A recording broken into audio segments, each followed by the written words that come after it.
Boochepalli versus Gottipati ఈ పోటీ నడుస్తుంది కదా, మీరు ఎవరికి మద్దతు ఇవ్వాలనుకుంటున్నారు ఇక్కడ? మేమైతే ఖచ్చితంగా గొట్టిపాటి మేడానికే మద్దతు ఇవ్వాలనుకుంటున్నాము.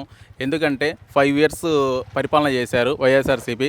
కనీసం ఏమైనా కానీ డెవలప్మెంట్ లేదు దర్శిలో. కాబట్టి మేము గొట్టిపాటి మేడానికే సపోర్ట్ ఇవ్వాలనుకుంటున్నాం. దర్శిలో గొట్టిపాటి లక్ష్మి గారు అయితే పోటీ చేస్తున్నారు. మరి ఆవిడ గెలుస్తారా? మీ ఓటు ఎవరికి? నా ఓటు అయితే టీడీపీకే అండి. పవన్ కళ్యాణ్ గారు సపోర్ట్ చేస్తున్న పార్టీ టీడీపీ కాబట్టి నేను జనసేన వీర మహిళా విభాగం నుంచి నేను మేడం గారికి సపోర్ట్ చేయాలనుకుంటున్నాను. దర్శి ప్రజలందరూ కూడా మేడం గారికి గట్టిగా సపోర్ట్ చేస్తున్నారు. ఎందుకంటే ఈ 5 ఏళ్ల పాలన చూశారు, వాళ్ళకి మార్పు కావాలనుకుంటున్నారు. కాబట్టి ప్రతి ఒక్క లక్ష్మి గారు మేడం గారిని సపోర్ట్ చేసి గెలిపించుకోవాలని కోరుకుంటున్నారు. పబ్లిక్ టాక్ కూడా అలాగే ఉందండి. చాలా అంటే ఇప్పుడు లక్ష్మి గారే ఎందుకండి? మీరు అంటే పవన్ కళ్యాణ్ గారు సపోర్ట్ చేస్తున్నారు కాబట్టి టీడీపీకి లక్ష్మి గారిని పోటీ చేస్తున్నారు. మహిళగా కూడా నేను సపోర్ట్ చేస్తున్నానండి. ఇప్పుడు దర్శిలో నెక్స్ట్ ఎలక్షన్స్ వస్తున్నాయి కదా, ఎవరికి ఓటేద్దాం అనుకుంటున్నాను? టీడీపీకి. టీడీపీగా?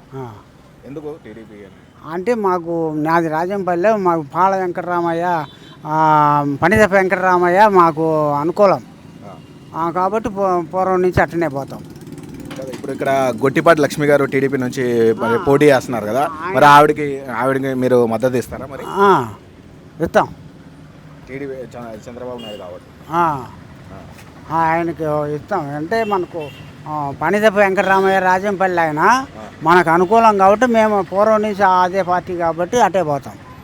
ఫస్ట్ నుంచి కూడా ఎవ్వరూ ఏమి అభివృద్ధి చేయలేదు, ఏ ఎమ్మెల్యే కూడా అభివృద్ధి చేయలేదు. ఒక్క సిద్ధారాఘవరావు గారే చేశాడు. దర్శి నియోజకవర్గానికి సిద్ధారాఘవరావు గారే చేశాడు, ఇంకెవరు చేయలే. ఇప్పుడు ఎలక్షన్స్ వస్తున్నాయి కదండి, ఇప్పుడు దర్శిలో అంటే ఏ పార్టీ వస్తే బాగుంటుందని మీరు అనుకుంటున్నారు? ఏ పార్టీ వస్తే అభివృద్ధి జరుగుతుంది అనుకుంటున్నారు? గొట్టపాటి లక్ష్మి వస్తే బాగుంటుంది మాకు. వాళ్ళ ఎందుకు గొట్టిపాటి లక్ష్మి గారే? వాళ్ళ జేజనాయన గారి నుంచి వాళ్ళ కుటుంబము తిరుగు లేకుండా తప్పు లేకుండా చేసి ఉండరు కాబట్టి వాళ్ళ కుటుంబంలో గొట్టపాటి లక్ష్మి వస్తేనే బాగుంటుంది. పైన నారా చంద్రబాబు ముఖ్యమంత్రి కావాలా.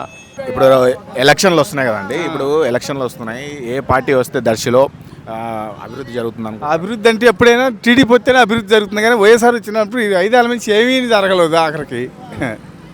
అది అంటే ఇప్పుడు ఎవరికి మద్దతు ఇద్దాం? టీడీపీ లక్ష్మీదే, గొట్టిపాటి లక్ష్మికే. అలా మనకి అభివృద్ధి రావాలంటే టీడీపీ రావాలన్న. మనకి కాంగ్రెస్ ఉంటే మాత్రం ఓన్లీ కేసులు ఇలాంటివి తప్ప ఏం జరగదు దాంట్లో. ఇప్పుడు ఏదన్నా డెవలప్మెంట్ కావాలంటే కన్ఫామ్గా ఏం గెలవాల్సిందే, లేకపోతే కష్టం అవుతుంది. ఇప్పుడు టీడీపీ తరఫున గొట్టిపాటి లక్ష్మి గారు అయితే ఇక్కడ నుంచి పోటీ చేస్తున్నారు దర్శి నుంచి. మరి ఆవిడకి అంటే మద్దతు ఎలా ఉంది ఇక్కడ? ప్రస్తుతానికైతే సూపర్ ఉందన్న. ఇప్పుడున్న దాన్ని బట్టి మెజార్టీ బాగా వస్తా అనిపిస్తుంది, తర్వాత చూడాలి మిగతాది ఏముండదు. ఇప్పుడు దర్శిలో కూటమి అభ్యర్థిగా అయితే గొట్టిపాటి లక్ష్మి గారు అయితే ఇక్కడ నుంచి పోటీకి దిగారు. మరి ఆవిడకి ఇక్కడ మద్దతు ఎలా ఉంది? మద్దతు బాగానే ఉందండి, రోజు బాగానే ఉంది మద్దతు, ఇబ్బంది ఏం లేదు. అందరూ ఐక్యత్వంగా బాగానే చేస్తున్నారు. ఆవిడ గెలుస్తానంటున్నారు? గెలిస్తే మాకు నమ్మకం 90% నమ్మకం ఉంది. రాబోయే ఎన్నికలు ఎన్నికలు వస్తున్నాయి కదండి, ఇప్పుడు మీరు ఏ పార్టీకి అంటే ఏ పార్టీ వస్తే ఇక్కడ అభివృద్ధి జరుగుతుంది అనుకుంటారు దర్శిలో? మాకు టీడీపీ అయితే అభివృద్ధి జరిగిద్దండి. ఎందుకంటే మాకు ఎప్పుడైనా ఫస్ట్గా మాకు ఆనాడు 2014లో సిద్ధరారావు ఉన్నా అప్పుడు చూసిన అభివృద్ధి ఇప్పుడు లేదు, ఇప్పుడు దాకా లేదు. 5 సంవత్సరాలు ఇప్పుడు చూడాలి. ఇప్పుడు రోడ్లు వేయడం కానీ అడిగి దర్శలో పార్క్ కట్టడం కానీ ఏదైనా సరే ఆ అభివృద్ధి అనేది ఇప్పుడు 5 సంవత్సరాల నుంచి మాకు ఎప్పుడు ఏం అవ్వాల.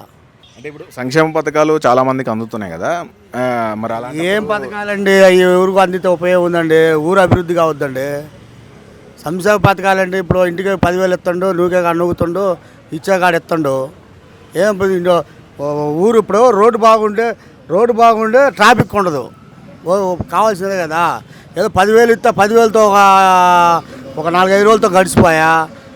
ఊరు అభివృద్ధి కావాలి కదా. ఇప్పుడు దర్శి పట్టణం, ఇది పట్టణం అన్నప్పుడు ఒక ఎట్టుండాలి అసలు. దర్శిపట్నం అంటే ఇప్పుడు బాగా డెవలప్ అయింది. ఇతను వచ్చిన తర్వాత పార్కు కూడా బాగుండే పార్కు కూడా ముగ్గురు దిగిన దాని పాములు జంతువులు ఇది మనుషులు తిరగాల్సింది అవి తిరుగుతున్నాయి. ఆ రోజులో మా చంద్రబాబు నాయుడు టైంలో సిద్ధారాఘవరావు ఉన్నప్పుడు ఆయన తీసుకొచ్చి డెవలప్ చేశాడు బాగా అది చెరువు కానీ అంత కానీ వాకింగ్ కానీ బాగా చేయటం కానీ బ్రహ్మాండంగా ఉంది. వాళ్ళు చుట్టూరు వాకింగ్ తిరుగుతూ మళ్ళీ ఆడికి వచ్చి పార్కు ప్రశాంతంగా కూర్చునే వాళ్ళు బ్రహ్మాండంగా ఉండేవాళ్ళు. ఇప్పుడే ఉంది పోతుంటే చెట్లు పాములు పడుతున్నాయి. మొత్తానికి ఇప్పుడు మీ మద్దతు ఎవరికి, మీ ఓటు ఎవరికి? మా మద్దతు టీడీపీ జనసేన కూటమికి అండి. అది మాకు అది వస్తే బాగుంటుందని కూటమికి ఓటేసేది ఓటమి కోటి. ఇప్పుడు దర్శి ఎన్నికలు వస్తున్నాయి కదండి, ఇప్పుడు దర్శిలో ఎవరికి మీరు మద్దతు ఇస్తున్నారు? మేము బొట్టుపాటు లక్ష్మికే చేస్తుండే. ఎందుకండి? ఆమె మీద నమ్మకం ఉంది. భూసేపల్లి ఇదివరకు 2 సార్లు చూసాం, ఆయన మీద నమ్మకం లేదు. పోయినసారి సిద్ధారావు బాగా చేశాడు, ఈయన కూడా ఏం కూడా చేస్తానని అందరం అనుకుంటున్నాం. 2014లో ఆయన చేసిన అభివృద్ధి ఇప్పుడు గత 5 ఏళ్ళుగా ఏం జరగలేదంటారా? ఏమి అబ్బా, వాడిని గెలిపించి కూడా మాకు ఉపయోగం లేదు, ఏం లేదు. చిన్నపిల్లడు కాంచి పెద్దోళ్ళు కాంచి అందరు తిట్టే పని ఏం చేశారు అనేది. అది ఈసారి మాత్రం బొట్టుపల్లి లక్ష్మణ్ మాత్రం గట్టి గెలిపించేదే మేము గ్యారంటీగా. ఇప్పుడు దర్శిలో ఎన్నికలు అయితే వస్తున్నాయి, మరి ఎవరు వస్తే బాగుంటుంది? ప్రజెంట్ సీఎంగా చంద్రబాబు, దర్శి ఇంకా గొట్టిపాటి లక్ష్మి. ఎందుకు గొట్టిపాటి లక్ష్మి? అంటే అభివృద్ధి అనేది లేదు, అందువల్ల అభివృద్ధి జరిగిద్దని చంద్రబాబు వస్తే అభివృద్ధి చేస్తారు దానికోసం. ఇప్పుడు దర్శిలో అయితే ఎన్నికలు వస్తున్నాయి కదండి, మీరు ఏ పార్టీ వస్తే ఇక్కడ బాగుంటుంది? టీడీపీ, గొట్టిపాటి లక్ష్మి. ఎందుకు ఆవిడనే? నేను ఇప్పుడు టీడీపీకి వేసేది. మీరు ముందు నుంచి టీడీపీకి ఓటేస్తారు.